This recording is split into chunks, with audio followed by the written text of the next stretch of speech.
¿Cómo estuvieron esta semana siendo fortalecidos en el Señor y en el poder de su fuerza?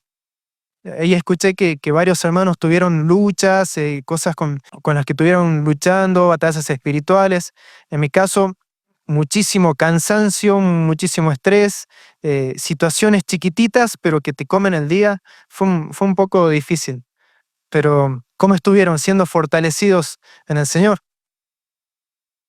Hoy vamos a ver el elemento fundamental en esta batalla que aprendimos el domingo pasado, que es la armadura de Dios, ¿no? Para pelear contra las huestes espirituales de maldad en las regiones celestes. Como vimos el domingo pasado, Pablo aquí usa un lenguaje muy militar, muy bélico, ¿sí? Él empieza a usar palabras que las selecciona muy específicamente para lo que quiere decir. No, él no habla por hablar. Quiero que leamos desde el versículo 10. Quiero que vean esta palabra que se repite acá. Por lo demás, hermanos míos, fortaleceos en el Señor y en el poder de su fuerza. Vestíos de toda la armadura de Dios para que podáis estar firmes contra las acechanzas del diablo. Versículo 13. Por tanto, tomad toda la armadura de Dios para que podáis resistir en el día malo y habiendo acabado todo, estar firmes. Y el 14, estad pues firmes. Es como un énfasis en esto de estar firmes para la batalla del cristiano, ¿no? Esta palabra firmes era una palabra que se usaba en el ámbito militar en aquella época. Era una palabra que significaba mantener la línea de batalla, ¿sí? Eso era lo que significaba firmes. Era la orden de mantener la línea de batalla. Piensen en un soldado romano, como en las películas, que se ponía en posición de batalla con el escudo al frente y atrás la espada lista para ser usada. Y dice que la orden era no moverse de ahí, permanecer firme, inamovible. No piensen que las batallas en la antigüedad, el soldado romano salía a lo loco a cortar cabezas con la espada, ¿no? No eran así las batallas. No, la batalla consistía en el ejército formaba una línea principal, un soldadito al lado del otro, con los soldados más experimentados, más fuertes en la primera línea, ¿sí? Y ellos tenían la orden de mantenerse firmes en esa posición. Entonces, el ejército este formaba esa línea de batalla, el ejército contrario hacía lo mismo y chocaban, ¿sí? Entonces, la batalla consistía en ejercer presión y en soportar la presión. Esa era la batalla. Y literalmente podían estar horas empujándose. Y no se moría nadie, moría muy poca gente en ese tipo de batallas. Y vos decís, bueno, ¿y cómo ganaban la pelea si lo único que hacían era empujarse y aguantar? Bueno, en esa primera línea, si había un soldado que no soportaba la presión, que se hacía para atrás, que se tropezaba o que moría, toda la línea empezaba a perder fuerza. Toda la línea empezaba a caer. Caían como dominós. Entonces el ejército enemigo avanzaba y ahí sí destruía todo. ¿Se entienden la imagen que tiene Pablo en la cabeza con este soldado y con esta orden de permanecer firmes? Él decía, permanezcan firmes y no retrocedan. Esa era la orden. Entonces, la pregunta que yo me hice, bueno, ¿cómo contribuye cada elemento de la armadura que va a mencionar Pablo a esta orden de mantenerse firme? ¿Cómo contribuye a esto que tenemos que hacer de resistir en la batalla?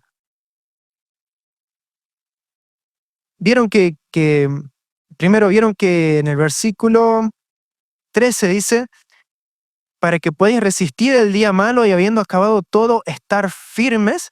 Era eso de que al final de la batalla seamos nosotros los que permanecemos de pie. Eso es lo que está diciendo Pablo. Al final del día malo, habiendo acabado todo, habiendo acabado la batalla, sea la iglesia la que permaneció firme ante las acechanzas de Satanás. Dice la palabra que las puertas del Hades no van a soportar esa presión de la iglesia. Nosotros vamos a vencer. Pero para eso necesitamos equiparnos con la armadura del Espíritu, la armadura de Dios. Y lo primero que nos dice Pablo es que debemos ceñirnos con la verdad y vestirnos con la coraza de justicia. Y esto a mí me encantó. No es algo que Pablo estaba simplemente inventando o le pensó que estaba muy bueno la ilustración. No, él está aplicando la palabra, el Antiguo Testamento, a nuestro contexto actual. ¿Sí? Era un tremendo predicador. una muy buena hermenéutica, ¿sí? Aplicaba la palabra a lo que estaban viviendo los efesios en ese momento. Miren Isaías capítulo 11, versículo 5. Dice, y será la justicia cinto de sus lomos y la fidelidad ceñidor de su cintura. Esta palabra fidelidad también puede traducirse como verdad. Isaías 11, versículo 5. Aquí, si leen el contexto, está hablando del Mesías. Es el Mesías el que se ciñe con justicia y se ciñe los lomos con la fidelidad o la verdad. Y vos decís entonces, ¿por qué lo aplica a cristianos? No es que lo está sacando de contexto. Quiero que vean Isaías 59, 17. Hace lo mismo acá. Dice Isaías 59, 17. Pues de justicia se vistió como una coraza, con yelmo de salvación en su cabeza. Muy parecido. De nuevo el contexto es el Mesías.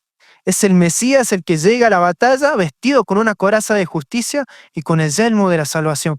Lo que Pablo nos está diciendo que el primer elemento en la batalla, en la armadura del cristiano, es la imitación de Cristo.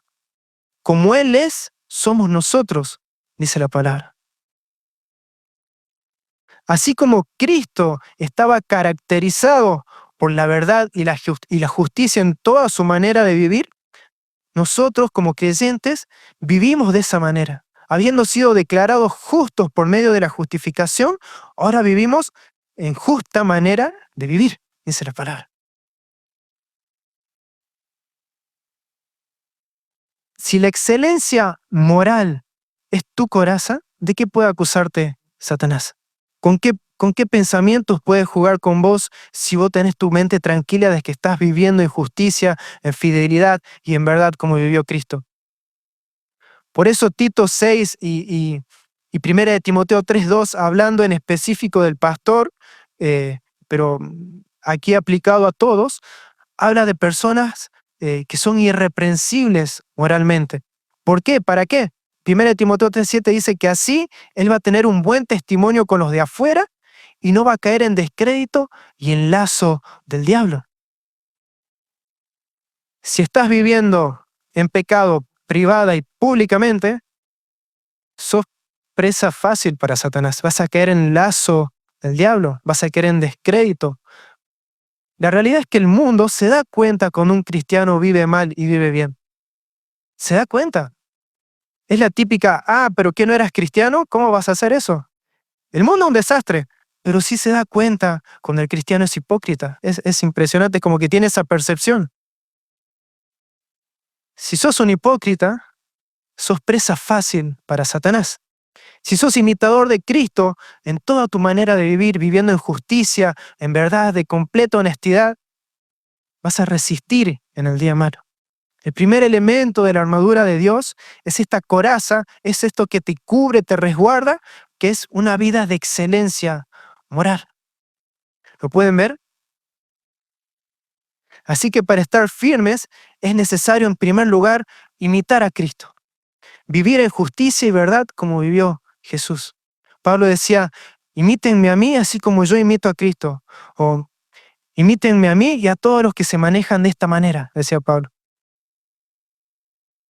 ¿Por qué? Porque él estaba seguro, con la conciencia tranquila, no de que era perfecto, sino de que era un imitador de Cristo, de que vivía para vivir como Cristo. Y si tenemos pecado, dice 1 de Juan, abogado tenemos para con el Padre. Y nos arrepentimos y nos levantamos y seguimos, pero no cedemos, permanecemos firmes en la batalla, viviendo una vida como la que vivió Cristo. Todos acá sabemos que Cristo, todo lo que hizo, lo hizo en el poder del Espíritu Santo, para demostrarnos que sí se puede vivir en el poder del Espíritu Santo. Está bien, Cristo era Dios encarnado, pero Él vivió en el poder del Espíritu, el mismo Espíritu que tenemos nosotros. Así peleaba Él y así peleamos nosotros. Tremendo. ¿Qué excusa tenemos? En segundo lugar, Pablo dice que debemos calzarnos los pies con el apresto del Evangelio de la paz. ¿Qué es un apresto? No sé si alguna vez se preguntaron qué era un apresto. El apresto es una preparación. Literalmente hay traducciones que lo traducen así, calzado los pies con la preparación del Evangelio de la paz. El soldado preparaba el calzado y preparaba sus pies para largas caminatas, para que puedan estar firmes sin lastimarse durante la batalla y durante las marchas. Era una preparación previa que hacía antes de salir a la batalla, ¿sí? Yo, esto a mí me voló la cabeza porque yo tenía un concepto de este versículo que era como prepararse para salir a predicar el evangelio, ¿sí? Y no es exactamente lo que está diciendo acá. Claro, hay que prepararse para salir a predicar el evangelio, pero lo que está diciendo Pablo acá es que te prepares interiormente con la verdad del evangelio para permanecer firme. Es tu responsabilidad predicarte el evangelio, preparar tu corazón, fortalecer tu corazón para la batalla que viene. Eso es lo que está diciendo Pablo. La orden de Pablo era permanecer firme. Y aquí Pablo te dice que para permanecer firme necesitas una base firme, la preparación del evangelio de la paz. La firmeza de espíritu, el corazón inquebrantable ante los ataques del enemigo, es el que se sostiene en el evangelio. Aquel que recuerda quién es en Cristo y todo lo que Cristo ganó para él. Recuerda el evangelio. Ante las tentaciones debemos afirmar el corazón en las promesas del evangelio, en la realidad de que ya no somos esclavos, sino que ahora somos ciudadanos del reino de Cristo. Que ya no somos parte de la rebelión, sino que somos hechos hijos de Dios y coherederos con Cristo. Que las cosas viejas ya pasaron y he aquí todas son hechas nuevas. Ahora yo soy una nueva criatura, un nuevo hombre creado según Dios en la justicia y en la santidad de la verdad, dice Efesios 4:24. Así que ahora mi esperanza está guardada en los cielos, de la cual oí por la palabra verdadera del Evangelio, según Colosenses 1:5. Y de donde también espero al Salvador, el Señor Jesucristo. Y mientras tanto, ya no vivo conforme a la carne, sino conforme al Espíritu, dice Romanos. Siendo lleno del Espíritu y dando fruto del Espíritu, y siendo transformado de gloria en gloria. Tienes que ser fortalecido, sentar esa base firme sobre la cual permanecer firme. Esa base es la verdad del Evangelio. El Evangelio de la paz va a dar paz a tu mente, a tu corazón, para que puedas pelear esta buena batalla. ¿Ven cuál es la idea de Pablo? Él empieza diciendo permanezcan firmes y todo va contribuyendo al permanecer firmes. Por eso acá no está hablando específicamente de salir a predicar, sino de predicarte a vos mismo y recordar la verdad de la palabra. Pablo nos dice que es responsabilidad de cada uno preparar su mente y su corazón para la batalla. Ante las tentaciones, recuerda el Evangelio. Ante el dolor y las situaciones que no tienen sentido, recuerda el Evangelio. Ante la duda y el temor, el Evangelio es tu base firme. El Evangelio da paz a tu alma y firmeza a tu corazón. Por eso Pablo también menciona un poquito más adelante el yelmo de la salvación.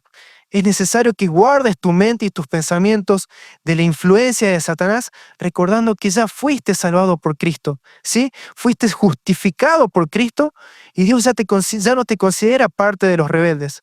Estás actualmente siendo salvado mediante la santificación, donde el Señor va purificando tu vida y te va transformando cada vez más a su imagen. Y vas a ser salvado en el futuro mediante la glorificación, donde vas a ser finalmente libre de todo rastro de corrupción y de pecado. Como un casco de guerra que protege tu cabeza, así la realidad de la salvación en tu vida, en Cristo, protege tu mente de toda mentira del enemigo. Toda mentira que quiera alejarte de tu general, de tu Salvador. Es responsabilidad tuya ir a la batalla con el casco puesto. Es la responsabilidad tuya preparar tus pies para soportar hasta el fin. Esa base firme sobre las cuales estar firmes. Así que es necesario que pienses qué mentiras intentan gobernar hoy tu mente. ¿Que no eres digno? Por supuesto que no eres digno. Por eso murió Cristo, porque no eras digno. Pero Cristo murió por vos. ¿Que nunca vas a vencer ese pecado? ¿Que Dios no puede usarte ni capacitarte por medio de su Espíritu? Quiero que busquen Romanos 8, 33 al 39. Romanos 8, 33 al 39. Tienes que luchar contra las mentiras de Satanás. ¿Quién acusará a los escogidos de Dios? Dios es el que justifica. ¿Quién es el que condenará? Cristo es el que murió.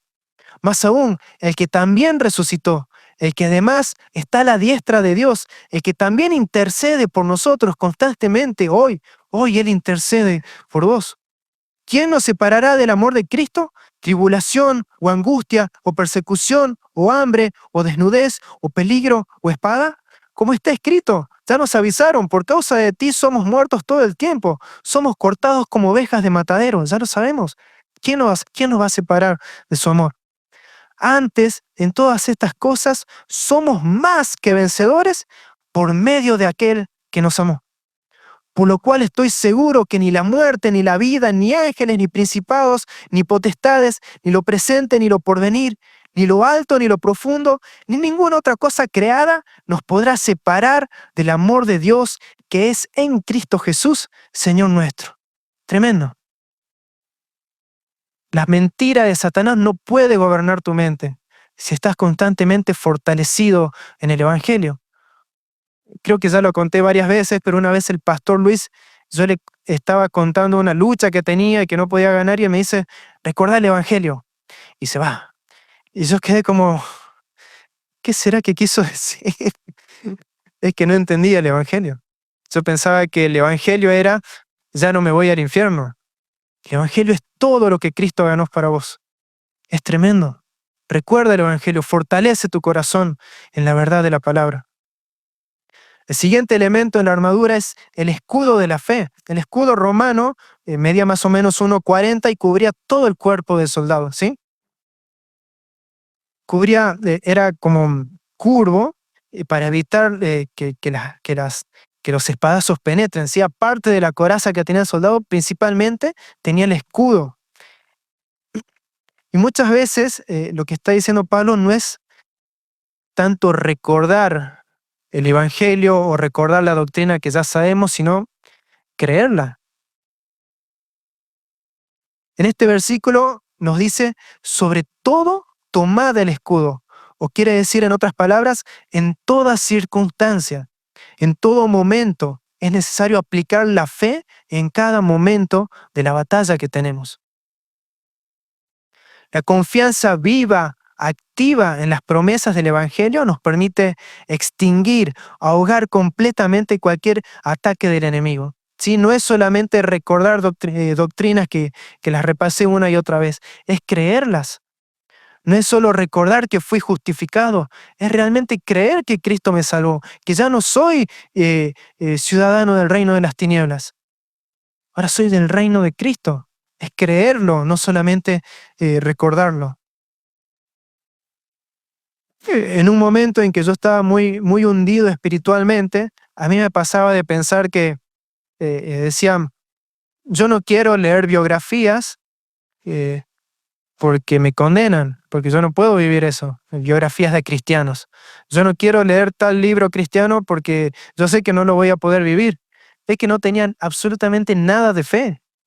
No tenía la fe para pensar que el Señor me podía capacitar para vivir eso que podía leer. La verdad del Evangelio sin la fe queda en la nada, no da fruto, no sirve. La verdad del Evangelio se debe tomar, se debe agarrar, se debe alcanzar mediante la fe que es en Cristo. Adán y Eva cayeron al poner su confianza en lo que decía la serpiente. Nosotros permanecemos firmes al creerle a Dios y lo que Él dice. Al creerle a Dios y lo que Él dice. Las promesas que debemos recordar en la batalla las alcanzamos y las hacemos propias mediante la fe. Por eso Efesios 1:3 dice que Dios nos bendijo con toda bendición espiritual en los lugares celestiales. ¿Sí? Ya nos bendijo con toda bendición espiritual. Y 2 de Pedro 1:3 dice que todas las cosas que pertenecen a la vida y a la piedad ya nos han sido dadas. Todo eso lo alcanzamos mediante la fe, mediante creerlo. No basta con saberlo. Al creer con convicción firme que tengo el poder del Espíritu Santo para vencer el pecado que mora en mí, entonces voy y venzo el pecado que mora en mí. ¿Me entiende? Sí, yo le pido al Señor que me ayude a que no se me trabe la lengua, y vengo y se me traba la lengua, tal vez no creía lo que le estaba pidiendo. ¿Se entiende? Si le pido al Señor que me ayude a no estar nervioso, y vengo y estoy re nervioso, transpirando y no sé qué hacer, no le creí nada. No apliqué la fe a lo que yo le pedía, no apliqué la fe a la batalla. Cuando mi fe me da la convicción de que soy amado y Dios se complace en mi oración, entonces persevero en oración.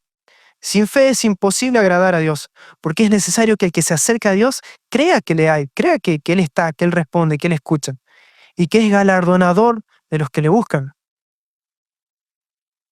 Si te vas a acercar a Dios en oración, tenés que creer que Él te va a responder.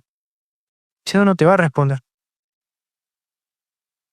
Yo una vez le decía al pastor Luis, le decía, pero yo oré, le decía, yo oré y no pasó nada. Y él me dice, yo te creo que oraste hasta caer tirado al piso, pero no creíste. Me decía, y tampoco lo entendía, pero es que hay que vivirlo, hay que vivirlo. Por último, Pablo menciona un elemento ofensivo, que es la espada del Espíritu, y él aclara que esta espada es la palabra de Dios. La espada romana de la que habla Pablo aquí era una espada corta, pequeña, así estaba hecha para dar un ataque certero, rápido. No era para salir y a los espadazos, era en el momento justo dar el ataque certero. De la misma forma, la palabra de Dios aplicada en el momento justo y de forma precisa es la mejor forma de contraatacar cuando Satanás viene a tentarnos. Cuando Jesús ayunó 40 días en el desierto y luego fue tentado, ¿él cómo respondió? ¿Qué hizo? ¿Cómo venció a Satanás? Con la palabra, aplicando la palabra, no sacando de contexto, haciendo una buena aplicación de la palabra. La verdad de la Biblia, creída y bien aplicada, es nuestra arma ante Satanás y sus demonios.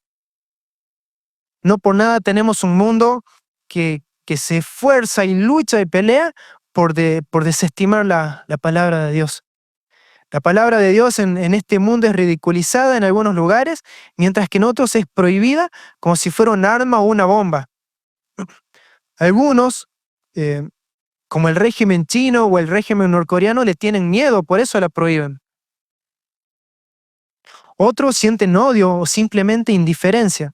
Pero para nosotros, la palabra de Jesús, las palabras de Jesús son una roca firme y segura.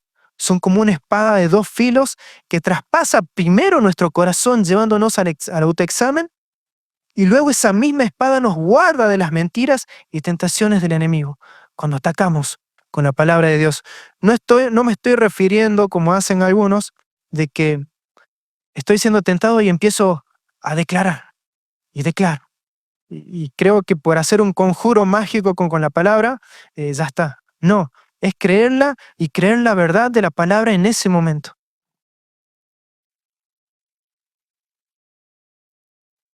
Pero para que la palabra realmente nos sirva de esa forma, es necesario que la leamos, es obvio, pero no solo leerla, sino estudiarla, ser conscientes de lo que estamos leyendo, orarla y aplicarla. El estudio de la palabra no es solamente para el que está enseñando, es para todo cristiano. El estudio de la palabra te ayuda a saber cuándo aplicar y cuándo no aplicar tal promesa. Para saber cuándo esta promesa sí se aplica en esta situación y me fortalece y cuándo esta promesa no tiene nada que ver. ¿Sí? Tienen que orar la palabra. Es hermoso agarrar un salmo e ir versículo por versículo orando lo que dice el salmo.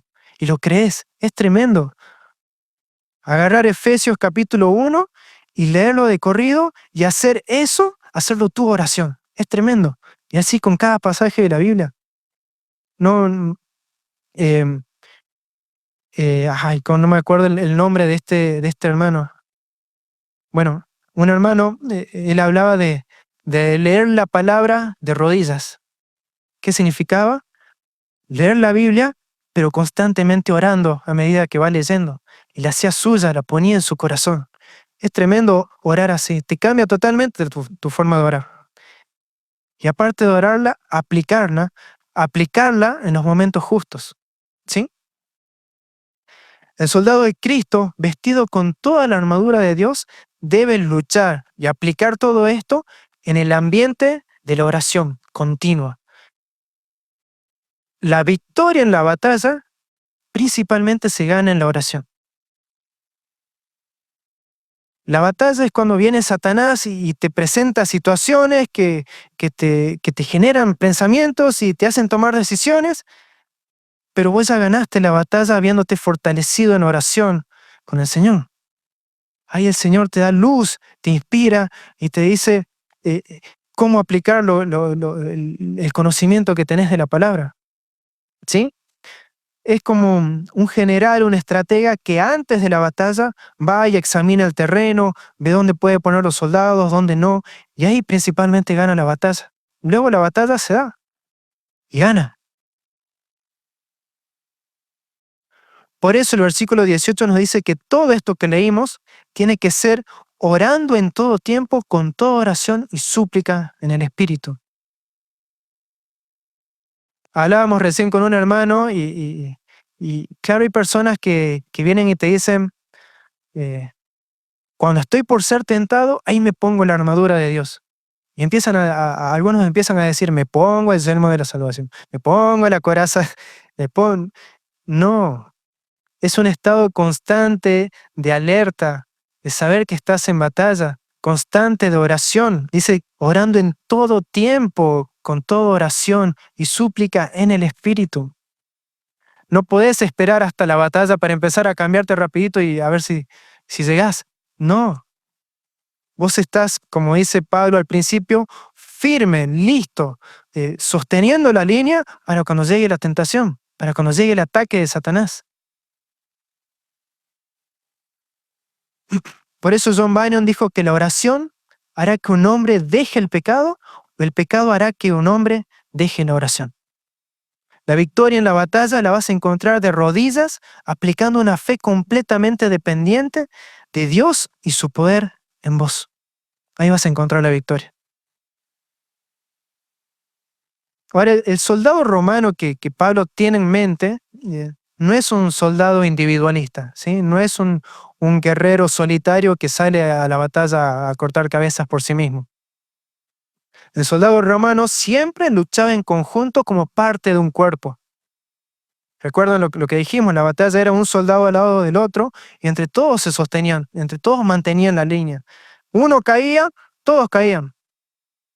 Y nosotros como iglesia también debemos luchar como un solo cuerpo, como el cuerpo de Cristo. Recuerdan que vimos al principio de Efesios cómo Cristo como cabeza se nos fue dado a nosotros que somos el cuerpo. Nosotros como cuerpo de Cristo ahora luchamos así, en el cuerpo, no individualmente. Cada uno con sus batallas, nadie sabe lo que le pasa al de al lado. Por eso Pablo no cierra esta sección dejándonos la idea de un soldado individual que pelea solo, que ora por sí mismo y que resiste la tentación en soledad. Él no cierra este texto diciendo eso. El apóstol nos exhorta a que oremos con toda perseverancia y súplica por todos los santos. ¿Cómo vas a orar por tu hermano si no sabes lo que le pasa? Orás en general, pero la batalla específica que está luchando, que no está llegando a fin de mes, que está tentado. A mí, por ejemplo, si nos está costando a llegar a fin de mes y tenemos otros gastos, y de repente viene mi supervisor y me dice, usted Grijera, me dice qué disponibilidad tiene para trabajar 12 horas a la madrugada. Y yo digo, si trabajando 8 horas a la madrugada duermo 3, 4 horas, ¿en qué momento voy a estudiar la Biblia? ¿En qué momento voy a predicar? No, le digo, no. Y eso es una ofensa tremenda en mi trabajo. O sea, como rechazarle la oportunidad de generar más plata es como, uy, se ofendieron, pero bueno, ya me sacaron de las horas nocturnas. No importa. Yo sé las batallas que tengo que luchar, yo sé dónde tengo que ser fiel.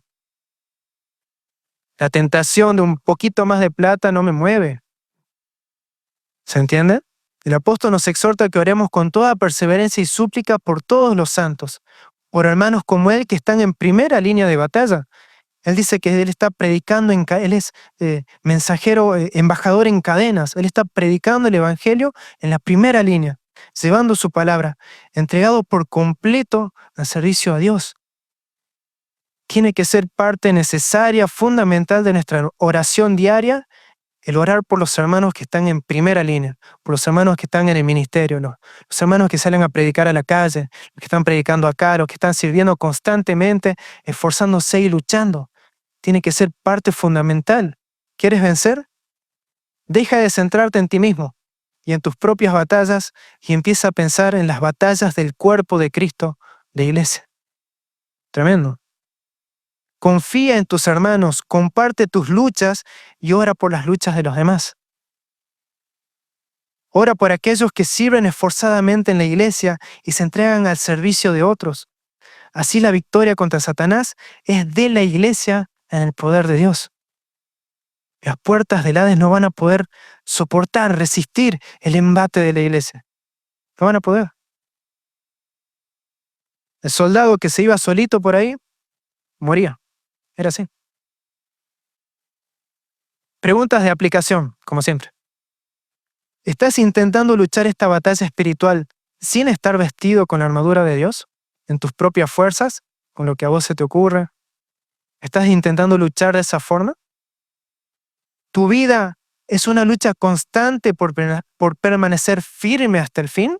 ¿O estás cediendo ante la presión del enemigo? ¿Estás acatando esa orden de permanecer firme, inamovible en la batalla? ¿Estás afirmando tu corazón y tus pensamientos en la verdad del Evangelio y sus promesas? Todos los días me predico, Jesús murió por mí, Jesús murió por mí. Ya no soy lo que era, soy nueva criatura. Ya no puedo ser dominado por esto que me dominaba antes. Ahora soy de Cristo, es otro el que me domina, el Espíritu Santo. ¿Estás afirmando tu corazón ahí? ¿Estás imitando a Cristo llevando una vida de justicia y de verdad, de honestidad, de transparencia? Cuando la Biblia, sobre todo en Lucas, cuando la Biblia habla de ciertas personas que eran justas, yo antes pensaba, che, pero ¿qué Lucas no leyó Romanos? ¿Que no hay justo ni un uno? Capaz que no leyó, capaz que no lo escribieron todavía. Es que eran personas caracterizadas por un estilo de vida de justicia. Y todavía no había descendido el Espíritu Santo. Claro que tenían el Espíritu, pero no había descendido el Espíritu Santo como en nuestra época. Era otra época y ellos vivían para el Señor. ¿Cuánto más nosotros? ¿Estás cubriendo cada área de tu vida con fe? ¿Te apropias de las promesas del Evangelio por medio de la convicción de la fe? ¿Crees lo que se predica acá? ¿Crees lo que lees en la Biblia? ¿Estás llenándote de la palabra de Dios de tal forma que puedas atacar con precisión las tentaciones de Satanás? ¿Estás peleando esta batalla en oración perseverante por vos y por tus hermanos? ¿Estás luchando como un miembro del cuerpo de Cristo o como un soldado que se va solito por ahí? Cuando esa primera línea caía, los soldados que estaban atrás no se quedaban a pelear. Huían, escapaban, porque veían que la línea caía y decían, ¿para qué me voy a quedar si la batalla ya estaba perdida? Por eso Santiago dice, resistid al diablo y él huirá de vosotros. Esa es nuestra meta, esa es nuestra batalla. Resistir, que llegue el fin de la batalla y nosotros hayamos permanecido firmes, inamovibles ante las tentaciones, ante los sufrimientos, ante los dolores, ante todo ataque de Satanás. Amén.